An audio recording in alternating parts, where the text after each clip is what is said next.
प्रिय मित्रों, जय श्री कृष्ण। मैं हूं आचार्य डॉक्टर विष्णु कुमार मिश्रा और आपका इस विशिष्ट एपिसोड में बहुत बहुत स्वागत करता हूं। मेरे पास अक्सर फोन आते रहते हैं कि उनकी लग्न कुंडली में गज केसरी योग बना हुआ है, उच्च के बृहस्पति हैं, स्वगृही के चंद्र, पर फिर भी बृहस्पति की दशा निकल गई, चंद्रमा की भी दशा निकल गई, परिणाम मरी मुर्गी के 3 टांग। इस तरह से कई राजयोग कुंडली में बने हुए दिखते हैं, जैसे मालव योग, हंस योग, भद्र योग, रुचक योग, सस योग, श्रीनाथ योग आदि आदि बहुत से योग रहते हैं, पर उन योगों का फल नहीं मिल पाता। मेरे पास एक तुला लग्न की कुंडली लेकर के एक सज्जन आए, उनके नवम भाव में लक्ष्मी नारायण योग बना हुआ था। उन्हें भी उनका यथोचित उस योग का लाभ नहीं मिल पाया। इसलिए इस एपिसोड में आज मैं चर्चा करूंगा कि कब मिलेगा राजयोगों का फल और कई जन्म कुंडलियों में अच्छे राजयोगों का फल क्यों नहीं मिल पाता। साथ ही चर्चा करूंगा ज्योतिष शास्त्र के महत्वपूर्ण राजयोगों में अति विशिष्ट लक्ष्मी नारायण योग की चर्चा। पर विषय में प्रवेश करें उससे पहले उन मित्रों से आग्रह जिन्होंने अभी तक चैनल को सब्सक्राइब नहीं किया है तो प्लीज चैनल को सब्सक्राइब करें, साथ ही बेल आइकन को भी प्रेस कर लें। अगर वीडियो अच्छा लगे तो वीडियो को लाइक भी करें, शेयर भी करें, ताकि अन्य मित्रों को भी इस दिव्य विज्ञान का लाभ मिल सके।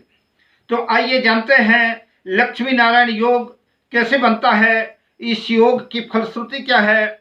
जब भी जन्म कुंडली के किसी भी भाव में शुक्र और बुध की युति होती है तो लक्ष्मी नारायण योग बनता है। बुध और शुक्र की युति वाले जातक की वाणी प्रिय, मधुर और उत्तम होती है। लक्ष्मी नारायण योग वाला जातक व्यवहार कुशल होता है, गुणवान होता है, भाग्यवान होता है, विवेकी, सदा प्रसन्न रहने वाला, आकर्षक, सुंदर और बहुतों का स्वामी और अपने वंश में, अपने कुल में श्रेष्ठ बोलने वाला, होशियार, चतुर, कुशल ज्योतिर्वेद, कुशल वक्ता और बृहद जातक के अनुसार भूमि, भवन, वाहन गुणों का स्वामी, अनेक कलाओं में निपुण, नीति शास्त्र का मर्मज्ञ, नीतज्ञ, प्रतापी, वेदों का ज्ञाता, धनवान, नीतिवान, नम्र, धन धान्य से युक्त, नौकर चाकर युक्त, अनेक लग्जरी वाहनों के का स्वामी होता है। सर्वत्र उसकी प्रशंसा होती है, उसका ठाट बाट किसी वैभवशाली राजा की तरह होता है। यह रही लक्ष्मी नारायण योग की फलश्रुति। पर अब लक्ष्मी नारायण योग फलीभूत कब होगा, इसके बाद चर्चा करेंगे। क्यों नहीं मिल पाता बहुत से लोगों की कुंडली में बने राजयोगों का फल और वो कौन सी वजह है, उन वजहों का जिनकी वजह से राजयोगों को फलीभूत नहीं होने देती।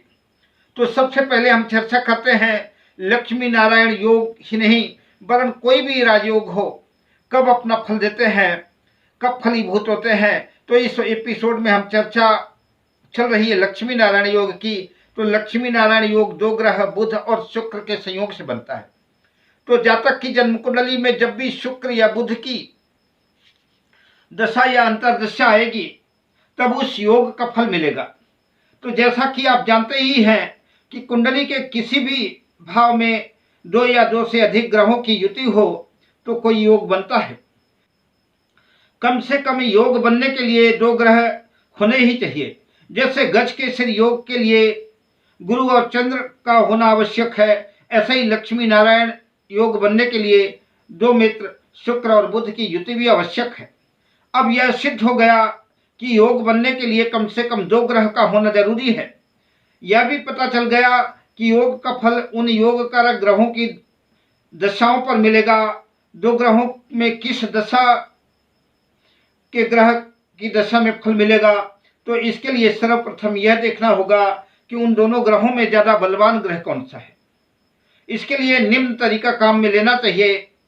आप अपनी सुविधा के अनुसार इस चार्ट को नोट कर सकते हैं और हमने एक तालिका बनाई है जिसमें ग्रहों के बलाबल के हिसाब से अंक निर्धारित किए हैं। जैसे कोई योग कारक ग्रह उच्च का है तो उसे 5 अंक दिए। अगर स्वराशिस्थ ग्रह है, अपनी राशि में स्थित ग्रह है, तो उसे 4 अंक दिए। अगर मित्र राशि में ग्रह है तो उसे 3 अंक दिए। मूल त्रिकोण राशि में ग्रह है तो उसे 2 अंक दिए, और उच्चाभिलाषी ग्रह है तो उसे 1 अंक प्रदान किया। अब उदाहरण के लिए योग से संबंधित ग्रह अपनी उच्च राशि में है तो उसको हम 5 का अंक देंगे, जैसा चार्ट में बता चुके हैं। इसी तरह अपनी राशि में बैठा है तो उसे 4 अंक देंगे, और मित्र राशि में अगर है तो उसे 3 अंक देंगे। मूल त्रिकोण राशि में है तो 2 अंक देंगे। ग्रह उच्चाभिलाषी होने पर 1 अंक दिया जाएगा। इस प्रकार से 2 योग कारक ग्रह से जो अधिक बलवान यानी अधिक अंक प्राप्त करने वाला ग्रह है उस ग्रह की महादशा में और दूसरे योग कारक ग्रह की अंतरदशा में उस योग का पूरा फल मिलेगा। इसको आप इस जन्म कुंडली के माध्यम से ऐसे समझ सकते हैं।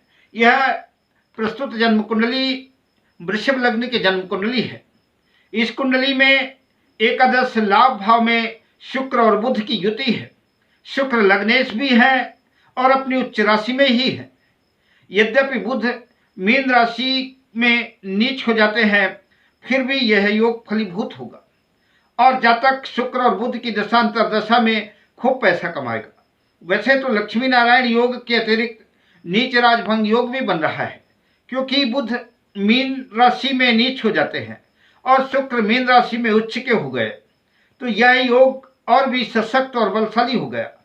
हमको यह निर्धारण करना है कि इस योग का फल शुक्र की दशा में मिलेगा या बुध की दशा में। तो अभी आपने जो तालिका अपनी कॉपी या डायरी में नोट किया है उसमें देखिए कि शुक्र और बुध में ज्यादा बलवान ग्रह कौन है। तो हमने पाया कि लाभ भाव में बने इस लक्ष्मी नारायण योग में शुक्र मीन राशि में उच्च के हैं, तो शुक्र को 5 अंक मिले। बुध अपनी नीच राशि में है, अतः यहाँ शुक्र सर्वाधिक बलवान हुए। इसलिए लक्ष्मी नारायण योग का फल शुक्र की महादशा में और बुध की अंतरदशा में प्राप्त होगा। अब सर्वाधिक महत्वपूर्ण विषय पर चर्चा करेंगे कि आखिरकार क्यों नहीं मिल पाता कुंडली में बने अधिकतर राजयोगों का फल। कौन सी वजह है जो अच्छे राजयोगों के बीच में बाधक बन जाती है। तो सबसे पहले हमको योग कारक ग्रह की डिग्री देखनी होगी। ग्रह सामर्थ्यवान हो, शक्तिशाली हो। अगर ग्रह मृत है, वृद्ध है और कहीं सूर्य से अस्त तो नहीं, क्योंकि लगभग दोनों ग्रह शुक्र और बुध, खास तौर से बुध सूर्य के निकट आसपास ही रहते हैं, तो अस्त अवस्था में ग्रह अपना संपूर्ण फल नहीं दे पाएगा। दूसरी बात, हमको यह भी देखना होगा कि जन्म कुंडली में बना योग हमारी लग्न कुंडली में योग कारक है या फिर मारक। वैसे तो यह योग हर लग्न में अपना प्रभाव दिखा सकता है, इसकी चर्चा हम फिर अन्य वीडियो पर करेंगे, अन्य एपिसोड में करेंगे। फिर भी हमको योग कारक ग्रहों के बारे में जानना ही चाहिए। सुत कुंडली वृश्चिक लग्न की कुंडली है। इस कुंडली में शुक्र और बुध लग्न में है, लक्ष्मी नारायण योग बना है, लेकिन इस जातक को इस योग का प्रतिकूल फल ही मिलेगा। ऐसा क्यों? वह इसलिए कि वृश्चिक लग्न के स्वामी मंगल हुए। शुक्र और बुध दोनों ही मंगल के शत्रु हैं। कई विद्वान बुध को सम मानते हैं। कहने का अभिप्राय कि वृश्चिक लग्न में दोनों ग्रह शुक्र और बुध योग कारक नहीं है। शुक्र सप्तम मारक भाव और व्यय भाव के स्वामी है, जबकि बुध अष्टम और एकादश भाव के स्वामी है। दोनों ग्रहों के भाव अच्छे नहीं है, खासतौर से 8वां और 12वां भाव। इसलिए वृश्चिक लग्न में शुक्र और बुध अच्छे परिणाम न देकर के बुरे परिणाम ही देंगे। इस बात को समझना निहायत आवश्यक है। तो योग कारक ग्रह सूर्य से अस्त ना हो, मृत ना हो, वृद्ध ना हो और बहुत ज्यादा पाप प्रभाव में ना हो। हालांकि लक्ष्मी नारायण योग में सूर्य मंगल को छोड़ दे तो लगभग सभी क्रूर पापी ग्रह बुध शुक्र के मित्र ही हैं। अतः पाप कर्तन योग बहुत ज्यादा इस योग को प्रभावित नहीं करता। फिर भी अगर लक्ष्मी नारायण योग पाप ग्रहों के प्रभाव में ना आए तो यह योग सोने में सुहागा साबित होगा। योग किसी बुरे भाव में न बना हो, अतः योग कारक ग्रह अपनी उच्च राशि में हो, मूल त्रिकोण राशि में हो, स्व राशि में हो या मित्र राशि में हो, यह जो कोई भी योग हो शत्रु राशि में न बना हो, तो लक्ष्मी नारायण योग में ग्रह के नीच होने का सिद्धांत लागू नहीं होता, क्योंकि मीन राशि में शुक्र उच्च के होंगे तो बुध नीच के होंगे, और उच्च के शुक्र बुध के नीचत्व को भंग कर देंगे। यह बात कन्या राशि में भी यही लागू होती है। कन्या राशि में बुध उच्च के होंगे तो शुक्र नीच के होंगे, और शुक्र का नीच भंग उच्च के बुध कर देंगे, और जन्म कुंडली में एक और सुंदर नीच राजभंग योग जुड़ जाएगा। इन्हीं महत्वपूर्ण बिंदु और शुभकामनाओं के साथ विदा लेते हैं। जय श्री कृष्ण।